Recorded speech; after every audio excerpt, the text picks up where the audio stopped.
3장 4절로 14절입니다. 열왕기상 3장 4절로 14절 제가 읽어드리도록 하겠습니다. 기본에 제일 유명한 산당이 있었으므로 왕은 늘 그곳에 가서 제사를 드렸다. 솔로몬이 그때까지 그 제단에 바친 번제물은 1000마리가 넘을 것이다. 한 번은 왕이 그리로 제사를 드리러 왔는데 그날 밤에 기본에서 주님께서 꿈에 솔로몬에게 나타나셨다. 하나님께서 말씀하시기를 내가 너에게 무엇을 주기를 바라느냐 나에게 구하여라 하셨다. 솔로몬이 대답하였다. 주님께서는 주님의 종이요 나의 아버지인 다윗이 진실과 공의와 정직한 마음으로 주님을 모시고 살았다고 해서 큰 은혜를 베풀어 주시고 또 그 큰 은혜로 그를 지켜주셔서 오늘날과 같이 이렇게 그 보좌에 앉을 아들까지 주셨습니다. 그러나 주 나의 하나님 주님께서는 내가 아직 어린 아이인데도 나의 아버지 다윗의 뒤를 이어서 주님의 종인 나를 왕이 되게 하셨습니다. 나는 아직 나가고 들어오고 하는 처신을 제대로 할 줄 모릅니다. 주님의 종은 주님께서 선택하신 백성 곧 그 수를 셀 수도 없고 계산을 할 수도 없을 만큼 큰 백성 가운데 하나일 뿐입니다. 그러므로 주님의 종에게 지혜로운 마음을 주셔서 주님의 백성을 재판하고 선과 악을 분별할 수 있게 해주시기를 바랍니다. 이렇게 많은 주님의 백성을 누가 재판할 수 있겠습니까? 주님께서는 솔로몬이 이렇게 청한 것이 마음에 드셨다. 그러므로 하나님께서 그에게 말씀하셨다. 내가 스스로를 생각하여 오래 산 것이나 부유한 것이나 원수 갚는 것을 요구하지 아니하고 다만 재판하는 데 듣고서 무엇이 옳은지 분별하는 능력을 요구하였으므로 이제 나는 내 말대로 내게 지혜롭고 총명한 마음을 준다. 너와 같은 사람이 너보다 앞에도 없었고 내 뒤에도 없을 것이다. 나는 또한 네가 달라고 하지 아니한 부귀와 영화도 모두 너에게 주겠다. 내 일생 동안 왕 가운데서 너와 견줄 만한 사람이 없을 것이다. 그리고 내 아버지 다윗이 한 것과 같이 네가 나의 길을 걸으며 내 법도와 명령을 지키면 네가 오래 살도록 해주겠다. 아멘. 오늘 우리가 사는 이 시대를 여러 가지 말로 정의해 볼 수 있습니다. 그러나 또 한편으로 오늘 우리가 사는 이 시대를 한마디로 정의해 본다고 한다면 이 시대는 감성 터치의 시대라는 것입니다. 그래서 전자기기들도 터치 시대로 끝나는 것이 아니라 거기에 감성이 묻어있는 그런 터치가 될 수 있도록 끊임없이 진화의 진화를 거듭하는 것을 볼 수 있습니다. 오늘 현대인들은 상대방에게서 감동받기를 원합니다. 어느 설문조사 기관에서 1000명을 젊은이들을 1000명을 대상으로 이렇게 설문을 조사했습니다. 당신이 가장 원하는 것이 무엇입니까? 라는 질문에 그들의 한결같은 의외의 대답은 뭐였냐면 나는 감동받고 싶습니다. 였습니다. 감동받고 싶다. 뭐 자동차를 갖고 싶다. 뭐 사랑을 받고 싶다. 또는 뭐 유행하는 어떤 패션 옷이나 아니면 그런 전자기기를 갖기를 원한다라는 그런 기대가 있었지만은 뚜껑을 열어보니까 의외로 많은 사람들이 이 시대에 원하는 것은 감동받기를 원한다는. 그러다 보니까 오늘 이 시대에 발달하는 것이 뭐냐면 이벤트 사업 또는 퍼포먼스 이런 것들이 굉장히 주목받는 뜨는 산업이 되고 있지 않나 그런 생각을 합니다. 그래서 뭐 이런 결혼식, 회감년, 돌잔치 이 모든 것들을 가보면은 항상 빠지지 않고 등장하는 것이 이벤트예요. 퍼포먼스예요. 그런 것이 없으면 감동을 하지 않아요. 옛날에는 정말로 생일 케이크 하나면은 그저 감동받고 그저 그거 하나로 만족했는데 오늘 이 시대는 그거에는 어림도 없습니다. 뭔가 플러스가 돼야 되는데 그것이 감동을 주는 거예요. 오늘 여러분들도 어떻게든지 여러분들이 주변에 있는 사람들에게 이런 감성 터치를 통해서 상대방에게 감동을 주는 그러한 삶을 살아야 할 것입니다. 그런데 오늘 성경을 보면 하나님도 우리들에게서 하나님의 자녀인 우리들에게서 감동받기를 원하시더라는 거예요. 스바냐서에 가보면 하나님이 이렇게 말합니다. 내가 너로 인하여 기쁨을 이기지 못한다. 내가 너 때문에 내가 너 얼마나 행복한지 내가 너로 인하여 기쁨을 주체할 수가 없다. 이 고백을 스바냐서에서 고백하고 있어요. 야, 하나님도 감동받기를 원하시는구나. 오늘 읽어드린 성경 말씀은 정말로 하나님이야말로 감동받기를 원하시는 그 분이고, 하나님은 감동받은 그런 대로 하나님은 그 엄청난 그 감동을 우리들에게 또 다가오시는, 반응해 주시는 그 하나님이라는 사실을 오늘 읽어드린 본문 속에서 살펴볼 수 있습니다. 오늘 3장 10절에 가서 보면 주님께서는 솔로몬에게 이 솔로몬이 이렇게 청한 것이 마음에 드셨다. 솔로몬이 하나님 앞에 청한 것이 정말 하나님이 흡족하게 마음이 드는 거예요. 감동이 오는 거예요. 우리 어린아이들이 어린아이 나이답지 않은 그런 행동과 그러한 분별과 처신을 하면 부모님들이 막 감동을 해요. 그렇잖아요. 한낱 인간에 불과한 솔로몬이라는 이 사람이 하나님 앞에 행하는 이 액션, 이 모습들을 바라보면서 하나님이 막 마음에 들어가는 거예요. 너 참 기특하다. 너 어떻게 네 머리에서 그런 생각을 다 했니? 하면서 막 하나님이 감동을 하시는 거예요. 하나님이 감동을 하시니까 나타나는 결과가 뭐였습니까? 12절, 13절 한번 볼까요?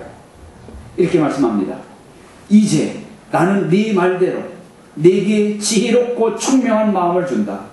너와 같은 사람이, 너에게 주어진 이 지혜로 말미암아서 너와 같은 사람이 너보다 앞에도 없었고 내 뒤에도 없을 것이다. 전무후무한 지혜를 주시는 거예요. 하나님이 얼마나 감동하셨으면. 13절을 볼까요? 나는 또한 네가 달라고 하지 아니한 부귀와 영화도 모두 너에게 주겠다. 내 일생 동안 왕 가운데서 너와 견줄 만한 사람이 없을 것이다. 그저 조금만 얹혀주어도 감지덕지고, 조금만 하나님이 얹혀주어도 솔로몬의 평생을 통해서 정말로 풍성한 삶을 누릴 텐데 전무후무한 복을 주시는 거예요. 모든 왕 중에서도, 세계 모든 왕 중에서도 솔로몬을 견줄 수 없을 만큼의 그런 탁월한 왕이 되도록 도와주시는 거예요. 그가 구하지 아니한 부귀와 영화도 주시는 거예요. 제가 생각을 해봤어요. 주체할 수 없는 지혜, 주체할 수 없는 부귀, 주체할 수 없는 영화, 감히 머리를 들밀지 못하는 견고한 왕권. 여러분, 이 전무후무한 지혜와 총명, 주체할 수 없는 그러한 이 부귀와 영화, 그리고 누구도 견딜 수 없는, 허물 수 없는 그러한 왕권, 모든 거 다 가진 거 아니겠어요?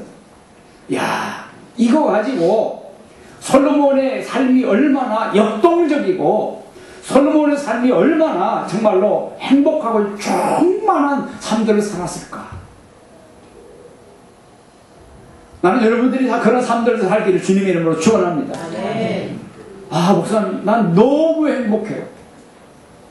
정말로 이게 정말로 이런 행복이 정말로 멈춰질까 두려워요. 그래서 여러분들이 주체할 수 없는 행복, 감당할 수 없는 그 은혜들, 이런 것들을 인해가지고 정말로 여러분들의 삶이 얼마나 역동적이고 여러분의 삶이 얼마나 정말로 풍성한 삶인지, 여러분 이런 고백들이 우리들의 삶 속에서 늘 고백되어지고 나눠져야 되지 않겠어요?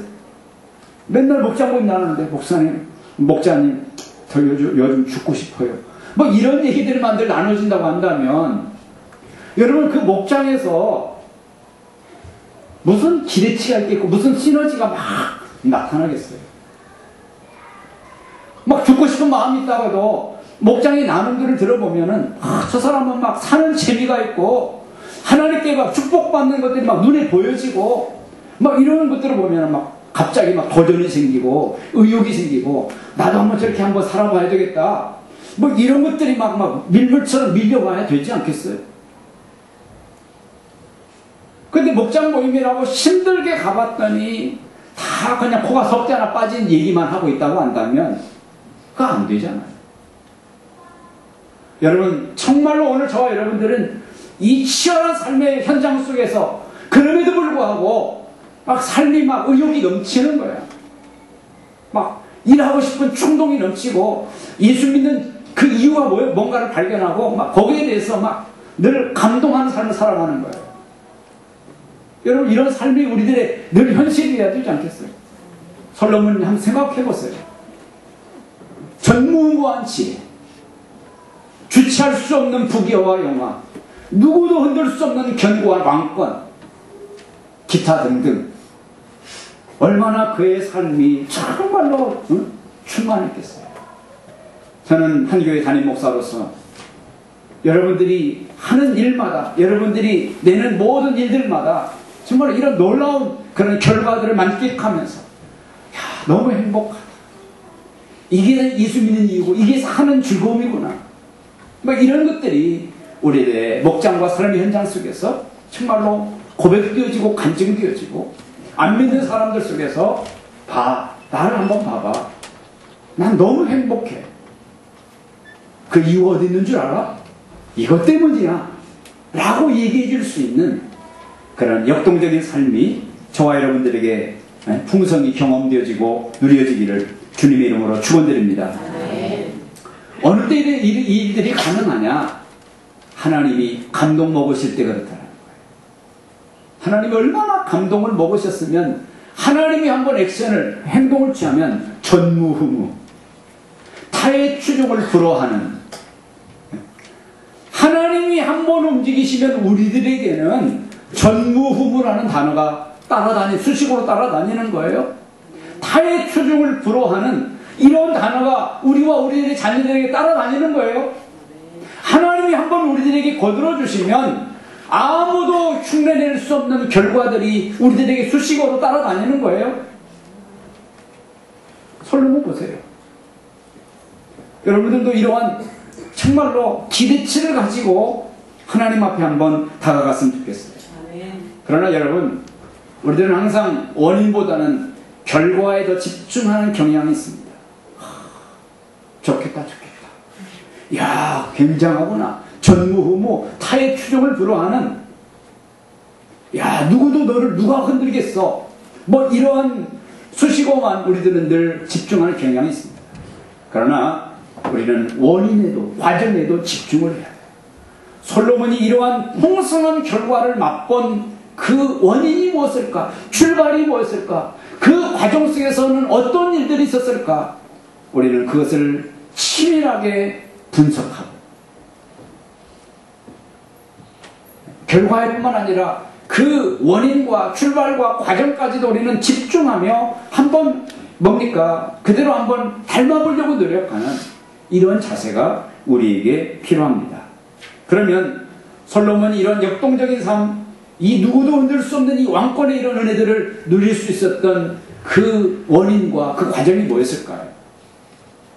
그 첫 번째로는요, 겸손한 삶의 자세예요.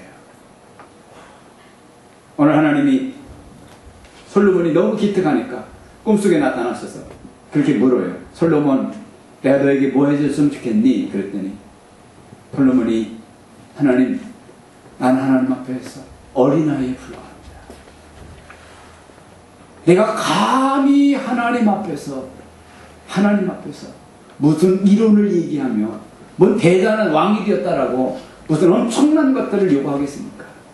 나는 하나님 앞에서 작은 아이에 불과합니다 하면서 하나님 앞에 딱 엎드립니다. 오늘 보면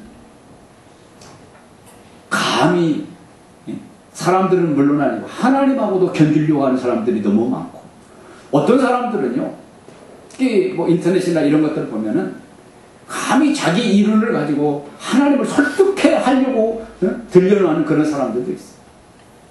세상 말로 따따붙다죠. 골로새서에 보면은 그 모든 것들은 하나님 앞에서 초동학문에 불과한 것들. 사람들이 대단한 지성이라고 얘기하면서 대단한 것들을 얘기하는, 발견하는 것처럼 뭐 철학을 얘기하고 뭐 자기의 어떤 이론, 이데올로기들을 설파하지만 그런 하나님의 눈으로 보면 한 다 초등학문에 불과하단 말이에요. 초등학문. 여러분, 정말로 하나님 앞에서 오늘 설문과 같이 나는 하나님의 눈으로 보면 아무것도 아니구나. 나는 정말로 변변치 못한 존재구나. 하나님이 한번 불어버리면 아무것도 아니구나. 이번에 제가 이 숙소에서 묵었던 그 목자집은 임흥균 목자라는 분인데 한때 아주 굉장히 잘 나갔대요. 아주 잘 나갔는데 그럼 한 4, 5년 전에 완전히 박살나버렸어요. 완전히 박살나가지고 지금은 남의 집에서 촉탁으로 두 가지를 하면서 이렇게 꾸려나가고, 와이프 되는 거는 자기 집에서 가게도 없으니까 자기 집에서 스킨케어 있잖아요. 아침부터 오는 사람들 스킨케어 하면서 그렇게 삶을 꾸려가고 있더라고요. 그러는 가운데 저를 초대해 주셨는데 참 하나님이 불어버리면 아무것도 아니죠. 그래서 오늘 솔로몬 같은 경우를 보면은 자기 아버지가 얼마나 대단한 왕이었습니까? 킹 오브 킹, 왕 중에 왕 아니었습니까? 다윗이 그분의 아들이에요. 그가 물려받은 나라는 엄청난 나라였어요. 그런데 그럼에도 불구하고 하나님 앞에서 나는 하나님 앞에서 아무것도 아닙니다 하면서 지혜를 구하는 이 모습을 봅니다. 이게 바로 하나님 앞에 감동이 된 거예요. 또 하나는 하나님의 감동이 된 것은 뭐였는가 하면은 섬기는 삶이에요. 내 너에게 뭐 해줬으면 좋겠니? 그래 물으니까 솔로몬이 대답합니다. 하나님, 나는 아직도 어린아이에 불과합니다. 그래서 백성들이 들어오고 나가는 것들을 정말로 챙기기에 난 너무나도 어린아이입니다. 그들의 옳고 그름을 분별해주기에는 너무나 철없고 나는 연약합니다. 나에게 지혜를 주십시오. 그것은 이기적인 것이 아니라 백성들을 섬기기 위한 그런 솔로몬의 섬김의 자세. 이게 하나님의 마음을 또 한번 뭉클하게 합니다. 우리 어린아이들이 정말로 자기의 그 에고, 자기에게 집중할 그런 나이인데 기꺼이 섬겨주고, 우리 그런 거 있잖아요. 한여름날 아이스크림을 선물해줘요. 그리고 묻습니다. 지나가는 사람에게, 지나가는 사람 묻습니다. 아저씨한테 한 입만 줘, 한 입만. 그러면은 대부분의 아이들은요, 그것을 이렇게 안 주려고 딱 그렇게 합니다. 그렇지, 방어 자세를 취합니다. 그러나 간혹 가다 보면은 기꺼이 내주는 애들이 있어요. 아마 그것은 훈련인 것 같아요. 훈련. 기꺼이 내주는 애들이 있어요. 여러분들의 자녀들 한번 보십시오. 아무튼 기꺼이 내줄 수 있는 그런 훈련이 됐으면 좋겠습니다. 그러면 그 아이를 시험해보기 위해서 어른들이 그런 거 아니겠어요? 한 입만. 한 입 얻어먹고 그냥 지나갑니까? 결코 그렇지 않지요. 인정머리 없는 어른들 빼놓고. 한 입 얻어먹고 열입에 해당하는 것을 부어주잖아요. 어른들도 그렇단 말이에요. 인간들도. 오늘 솔로몬, 내 너에게 뭐 해주면 좋을까? 그랬더니 솔로몬이 이기적인 거, 부귀와 영화와 원수 갚는 거, 자기를 위한 거 구하지 아니하고 백성들을 섬기는 것을 구했다라는 거예요. 여기서 하나님 또 뭉클 감동을 받고 전무후무 타의 추종을 불허하는 이거 가지고 다가간 거 아니겠어요? 이것이 솔로몬의 삶을 얼마나 역동적이게 했을까요? 그러나 무엇보다도 정말로 하나님을 감동시키고 그 감동 먹은 하나님이 전무후무와 그런 타의 추종을 불허하는 이런 것을 가지고 솔로몬에게 다가가게 했던 그것이 뭐였을까?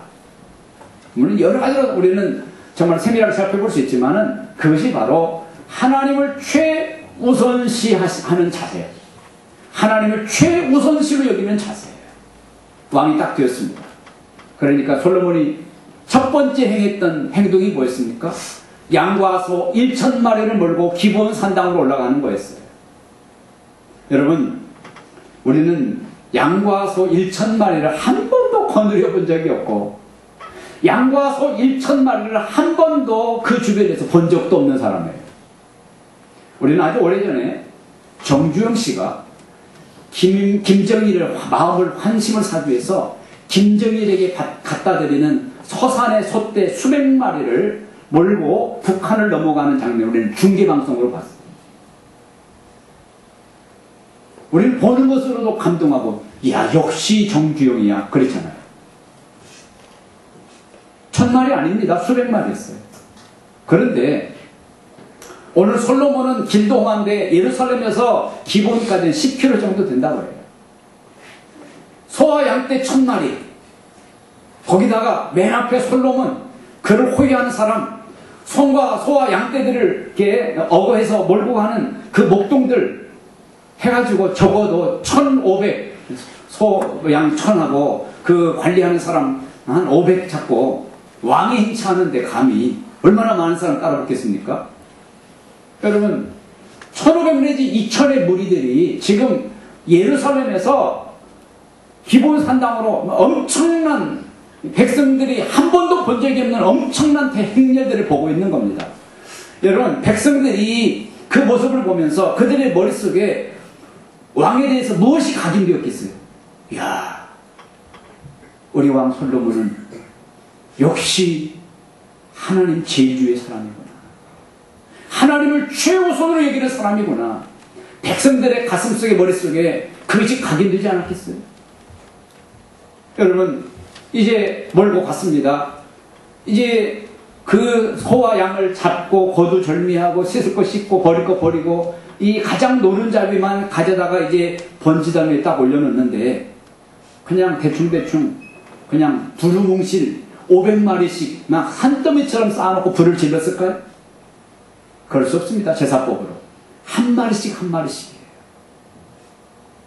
여러분, 우리는 많이 나가야 100kg입니다. 100kg. 소는요 200kg 이상이에요.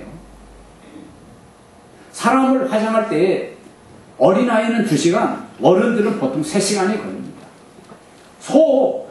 사람 5, 60kg, 70kg 하는데도 3시간 걸리는데 소 100kg, 200kg, 300kg짜리를 번제단에 올려놓는다고 한다면 태우는 시간이 그때 당시에는 지금처럼 그런 화로가 아닙니다. 얼마나 많이 걸렸겠어요. 다 축약하고 잡아가지고 그 다음에 거두절미하고 다 씻어서 번지단 위에 올려놓는 그 시간 다 빼고 태우는 시간만 아무리 적게 잡아도 1시간 이상이지 않겠어요? 거기다가 쉬어야죠, 먹어야죠, 자야죠. 그럼 하루에 얼마만큼의 그 몇 마리 정도는 하나님 앞에서 번제 예물을 예배를 올려드렸겠습니까? 불과 몇 마리예요. 적어도 1000마리 양과 소를 제사를 드리기 위해서 솔로몬은 2개월 내지 3개월 이상 그 기본 산당에서 죽치고 있었을 거예요.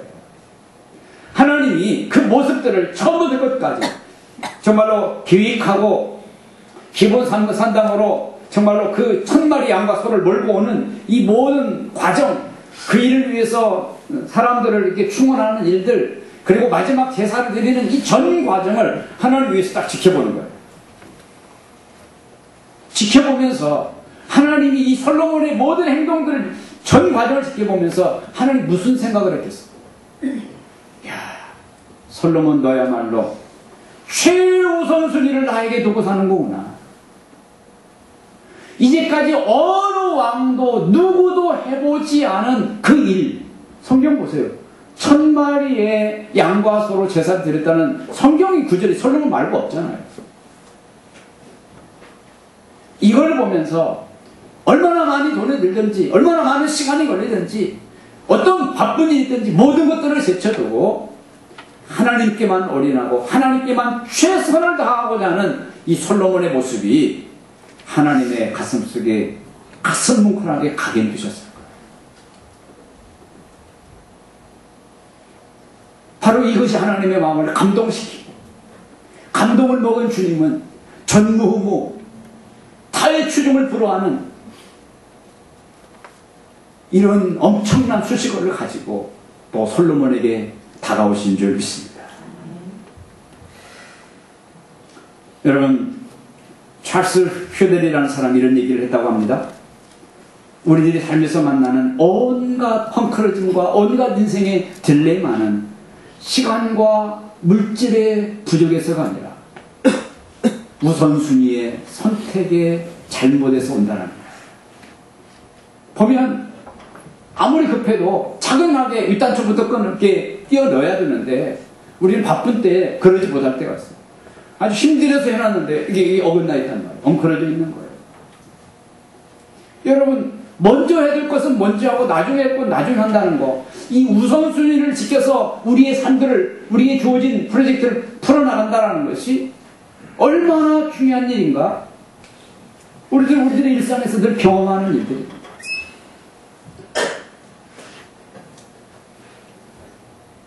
뭐 다른 거 얘기해서 여러분들 오해 없으시길 바랍니다.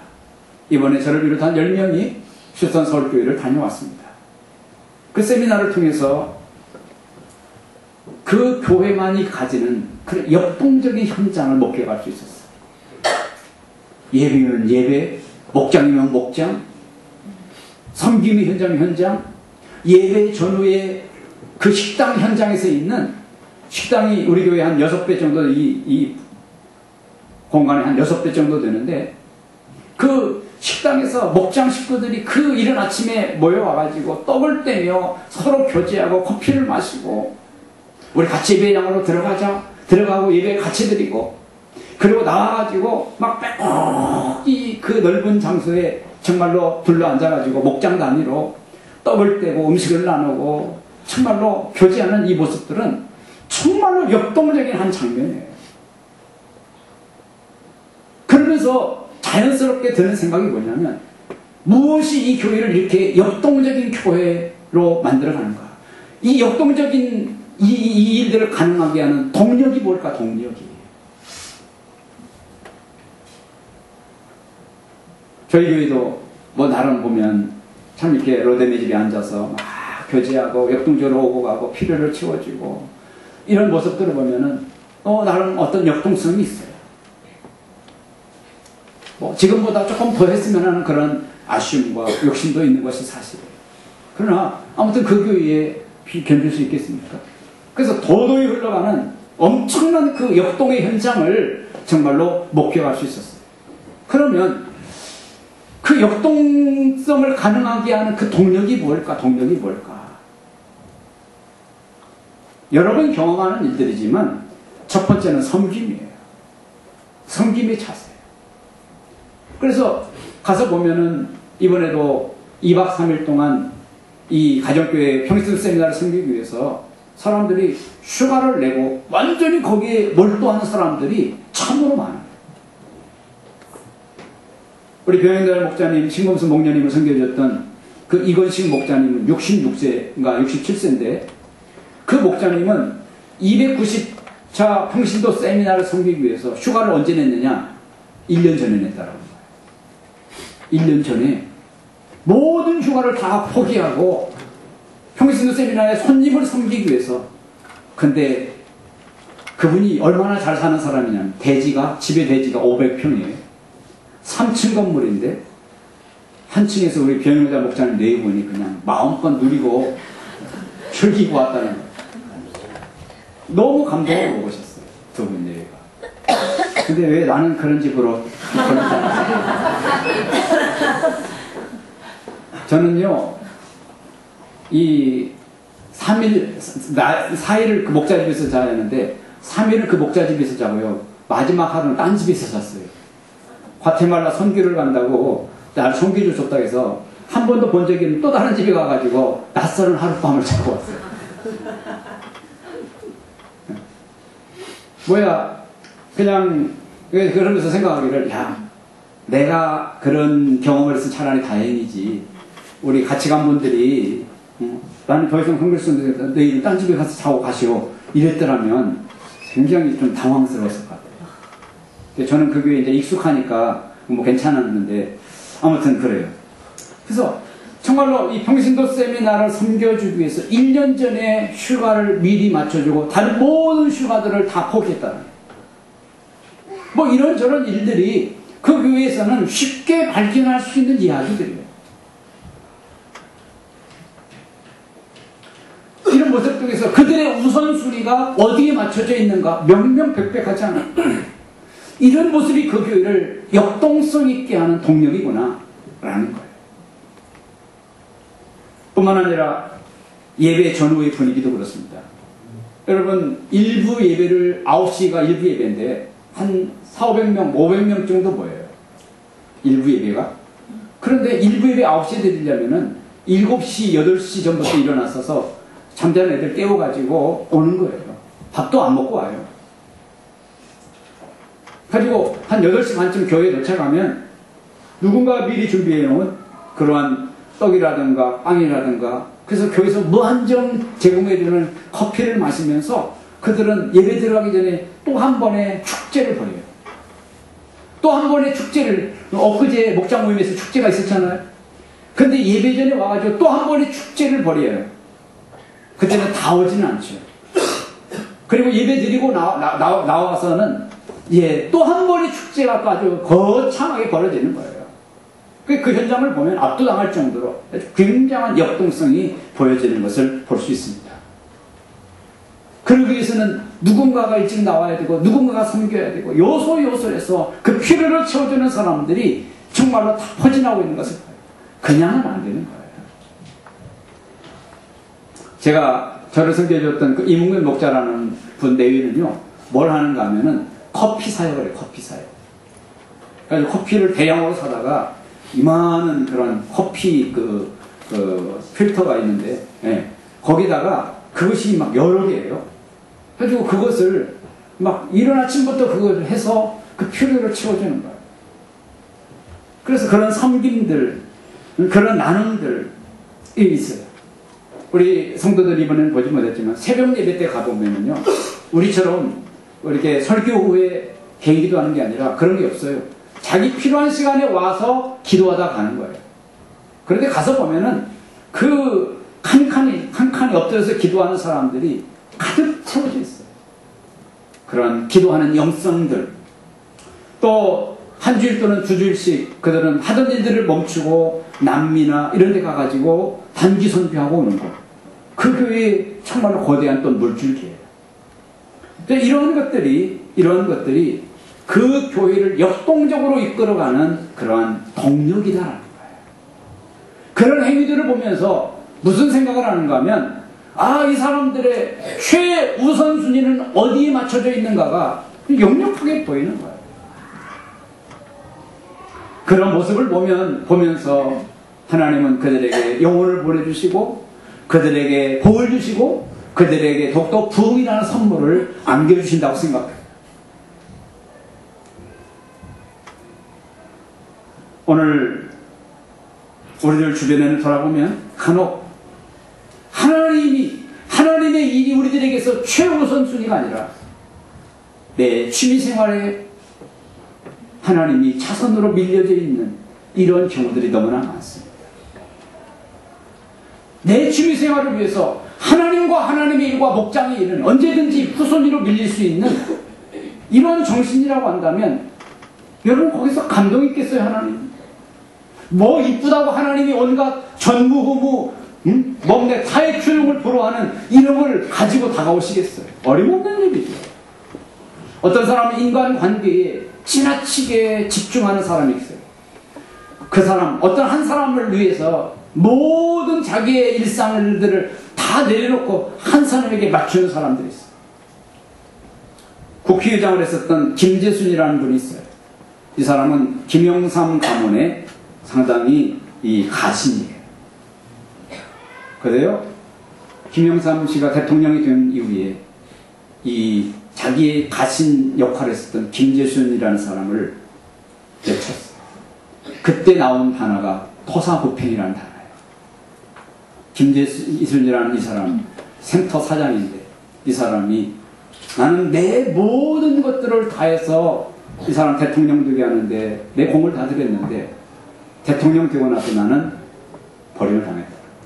그 말이 사냥꾼이 이 사냥개를 데리고 가서 사냥을 하고 사냥이 끝나면 그 개를 잡아먹는다라는 말이잖아요. 자기가 대통령 되고 나니까 과감하게 내쳤다라는 거예요. 그래서 김재순 씨가 쓴 단어가 토사구팽이라는 단어예요. 여러분 오늘 저와 여러분들이 어떤 한 사람에게 내 모든 우선순위를 다 맞춰서 살아왔는데 그 사람이 어느 날 자기가 원하는 것들을 딱 거머쥐었을 때에 나를 옛날의 나로 바라보지 않는 거예요. 그럼 또 나를 외면하고 내친다고 하면서 생각해 보세요. 인생이 얼마나 정말로 그 배신감으로 얼마나 분노하겠어요. 여러분, 우리 때로는 사람을 위해서도 그렇게 해야 되지만 하나님보다도 더 우선순위를 부여한다는 것은 지혜롭지 못해요. 물질도 그렇고 일도 그렇습니다. 하나님은요, 그것을 못 봐주시는 하나님이에요. 이해는 하시지만 하나님보다도 더 어떤 것을 우선으로 여긴다고 한다면 하나님은 그것을 용납하지 않으셔요. 용납하지 않으실 뿐만 아니라 하나님이 먼 양손 가득 그런 감동스러운 축복을 가지고 다가오시겠어요. 우리는 깊이 생각해요. 솔로몬에게 따라다닌 수식어, 전무후무한 지혜, 흔들리지 않는 왕권 등등의 이런 수식어는 그냥 주어진 것이 아니에요. 일천번지 아까 제가 조금 그림을 그려드렸죠.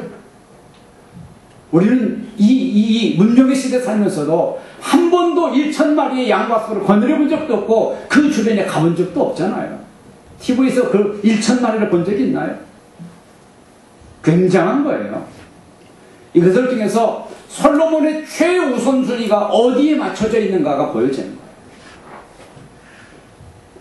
사람들은 하나님께 대한 세 가지 자세를 가진다고 해요.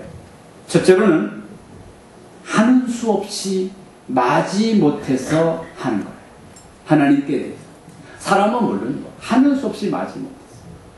또 한 부류의 사람은 하나님께 어떤 자세를 갖는가 하면 상식 수준에서.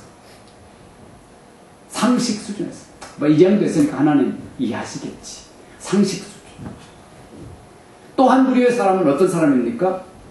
기대를 뛰어넘어서 하나님을 감동시키는 사람이다. 여러분, 이 세 부류 중에서 어떤 부류입니까?